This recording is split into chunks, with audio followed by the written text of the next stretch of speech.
Non si muove più. Che peccato, non possiamo più giocare con lei. Attenti, maestro Sim.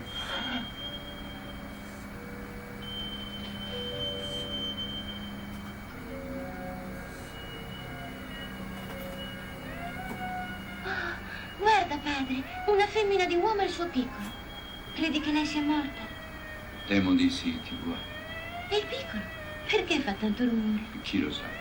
Forse grida perché ha paura o perché ha fame. Non lo possiamo lasciare qui. Permettimi di portarlo a casa.